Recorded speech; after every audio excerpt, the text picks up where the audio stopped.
Welcome to burning topic. నమస్తే, welcome to burning topic. ఎక్కడో Gulf దేశాల్లో యుద్ధం జరుగుతుంటే ఇక్కడ మన వంటింట్లో స్టవ్ వెలకని పరిస్థితి. ఇరాన్ ఇజ్రాయెల్ మధ్య రాజుకున్న రణరంగం ఇప్పుడు నేరుగా మన సిలిండర్ల మీద పడింది. తెల్లారితే గ్యాస్ వస్తుందా రాదా అన్న టెన్షన్. బుక్ చేసినా వారం దాటినా సిలిండర్ ఇంటికి చేరని దుస్థితి. అసలు ఖత్తర్లో ఏం జరుగుతోంది? హర్ముజ్ జలసంధి దగ్గర ఆగిపోయిన మన నౌకల కథ ఏంటి? గ్యాస్ కొరతపై కేంద్రం చెబుతున్న మాటల్లో నిజమెంత? తెలుసుకోవాలంటే లెట్స్ వాచ్.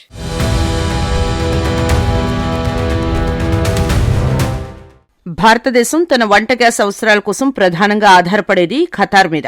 గత 20 ఏళ్లుగా నిరంతరాయంగా మనకు ఎల్పీజీని అందిస్తున్న దేశం అది. కానీ ఇప్పుడు పరిస్థితి తలకిందులైంది.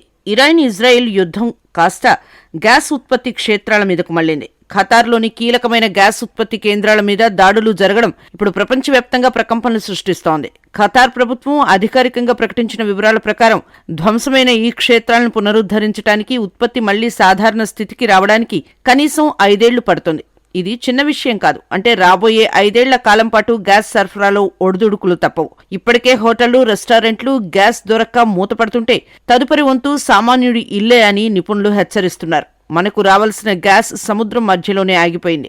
దీనికి కారణం హార్ముజ్ జలసంధి. ప్రపంచ చమురు వ్యాపారానికి ఇది గుండెకాయ వంటిది. ప్రస్తుతం ఇక్కడ యుద్ధ మేఘాలు కమ్ముకున్నాయి.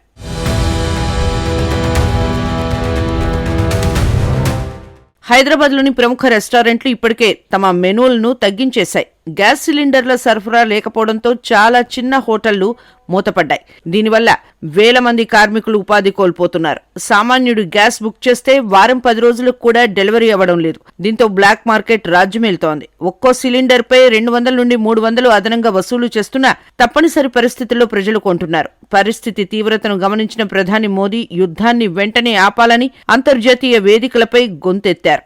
భారత్ సాధారణంగా ఇలాంటి విషయాల్లో తటస్థంగా ఉంటుంది. కానీ మన గ్యాస్ అవసరాలు దెబ్బతినడంతో భారత్ గట్టిగానే స్పందిస్తోంది.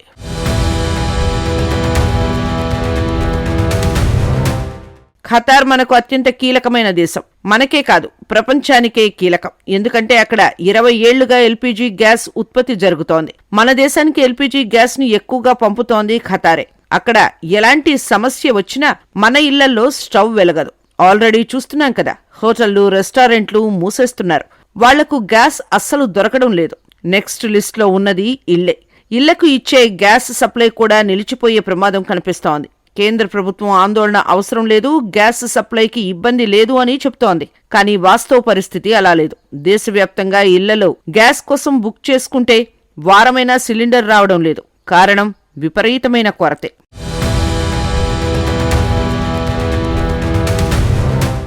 బ్రాడర్ పిక్చర్ ని గమనిస్తే పెద్ద సమస్య హార్ముజ్ జలసంధిని మూసేయడం దగ్గర మొదలైంది. అక్కడ భారత్ కి చెందిన 22 నౌకలు ఉన్నాయి. వాటిలో 6 ఎల్పీజీ గ్యాస్లు కలిగి ఉన్నాయి. వాటిని వదిలితే మనకు గ్యాస్ కొరత తగ్గుతుంది. కానీ వదిలే పరిస్థితి లేదు. ఇరాన్ మనతో తాపీగా మాట్లాడే స్థితిలో లేదు. ఆ దేశంపై ఇజ్రాయెల్, అమెరికా దాడులు చేస్తూ ప్రశాంతత లేకుండా చేస్తున్నాయి. దాంతో తిక్కరేగి ఆ దేశం కూడా చమురు, గ్యాస్ క్షేత్రాలపై దాడులు చేస్తోంది. ఇలా అక్కడ పూర్తి ఉద్రిక్త పరిస్థితి ఉంది. ఇలాంటి సమయంలో మన కేంద్ర ప్రభుత్వం ఇరాన్తో చర్చలు జరుపుదామన్నా అటు నుంచి కూలుగా స్పందించే వీల్లేదు. దాంతో ఓడలు ముందుకు కదలటం లేదు. అందుకే మన ఇళ్లలో సమస్య పెద్దది కాబోతోంది.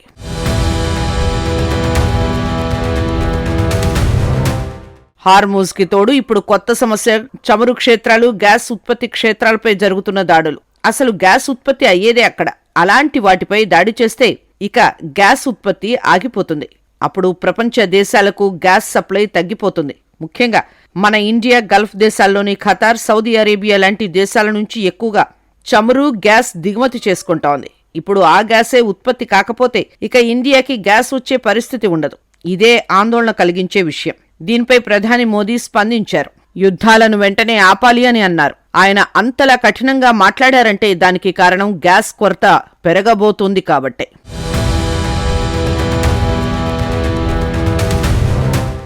ఇటీవల శివాలిక్, నందాదేవి అనే 2 నౌకలు ఎల్పీజీ గ్యాస్తో ఇండియాకి వచ్చాయి. కానీ మనకు గ్యాస్ లేదు. ఎందుకంటే ఆ వచ్చిన గ్యాస్ ఏమాత్రం సరిపోలేదు. జస్ట్ 3 డేస్లో అది అయిపోయింది. హోటళ్లు, హాస్పిటల్ లాంటి వాటికి ఇప్పుడు మళ్లీ గ్యాస్ లేదు. కొత్తగా నౌకలు వచ్చేలా లేవు. ఇరాన్ ఎప్పుడు అనుమతిస్తుందో తెలియదు. పోనీ ఇతర దేశాల నుంచి గ్యాస్ వస్తుందా అంటే అది చాలా తక్కువ. మనకు ఎక్కువగా గ్యాస్ ఇచ్చేది ఖతారే. ఇప్పుడు అక్కడ గ్యాస్ ఉత్పత్తికి పెను సవాలుంది. ఇవన్నీ మనం గమనిస్తే మనకు అర్థమయ్యేది ఒకటే, మన ఏపీ తెలంగాణలో గ్యాస్ కొరత పెరిగే సంకేతాలున్నాయి.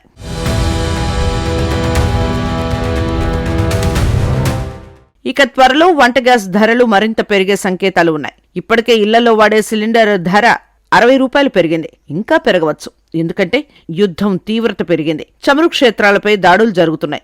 తద్వారా చమురు ఉత్పత్తి తగ్గిపోతోంది. ఆల్రెడీ అంతర్జాతీయంగా ముడి చమురు ధరలు రోజురోజుకు పెరుగుతున్నాయి. దాంతో ఇండియాకి వచ్చే చమురు గ్యాస్ ధర పెరగవచ్చు. అప్పుడు ఆ భారాన్ని ఎవరిపై వేస్తారు? మనపైనే. అంటే త్వరలోనే మనకు గ్యాస్ ధరలు మళ్లీ పెరిగే సంకేతాలు కనిపిస్తున్నాయి. అయితే ఇప్పటికే ప్రజలు బ్లాక్లో కొంటూ ఆల్రెడీ తీవ్ర భారాన్ని మోస్తున్నారు.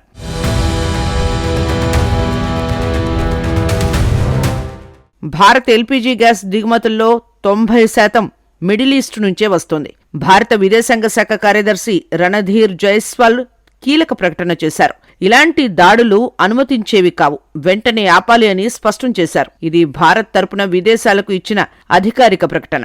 ఇప్పటి వరకు ఇండియా గల్ఫ్ యుద్ధంపై ఇంత తీవ్ర స్వరం వినిపించలేదు. అమెరికాకి అనుకూలంగా వ్యవహరిస్తూ వచ్చింది. కానీ ఇప్పుడు పరిస్థితులు దిగజారుతుంటే ఇక ఇండియా కూడా నోరు మెదపక తప్పలేదు. భారత్ ఏటా 33 మిలియన్ టన్నుల ఎల్పీజీని వాడుతుంది.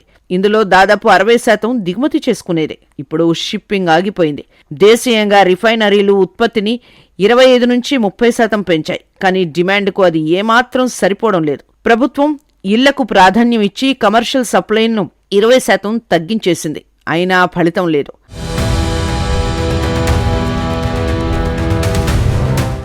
హైదరాబాద్లో రెస్టారెంట్లు, హోటళ్లు ఇప్పటికే మెనూ కుదించాయి. కొన్ని మూతపడ్డాయి. తెలుగు రాష్ట్రాల్లోని వీధుల్లో చాలా హోటళ్లు తెరవట్లేదు.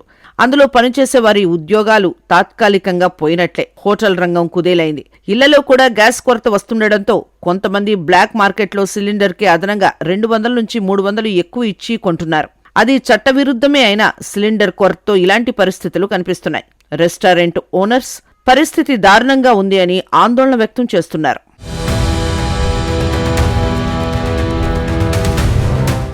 కేంద్రం ప్రజలకు ఏం చెప్పింది అంటే, ఆందోళన చెందవద్దు, అనవసరంగా గ్యాస్ సిలిండర్ ని బుక్ చేయవద్దు, వీలైతే పైప్డ్ గ్యాస్ కి మారండి అని కేంద్రం పెట్రోలియం మంత్రిత్వ శాఖ జాయింట్ సెక్రటరీ సుజాత శర్మ ప్రజలకు సందేశం ఇచ్చారు. బ్లాక్ మార్కెట్ పై రైడ్లు జరుగుతున్నాయి అని ఆమె చెబుతున్నారు. అంతా ఇరాన్ అమెరికా యుద్ధం ఆపితేనే గ్యాస్ సమస్యలు తీరుతాయి.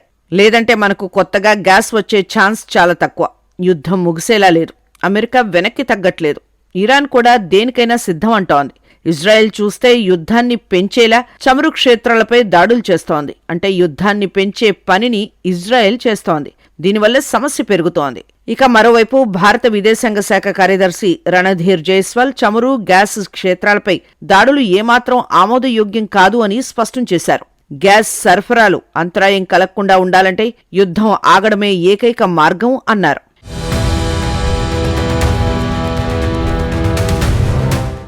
యుద్ధం ఎక్కడో జరుగుతున్నా దాని సెగ మాత్రం మన వంటింటి దాకా వచ్చింది.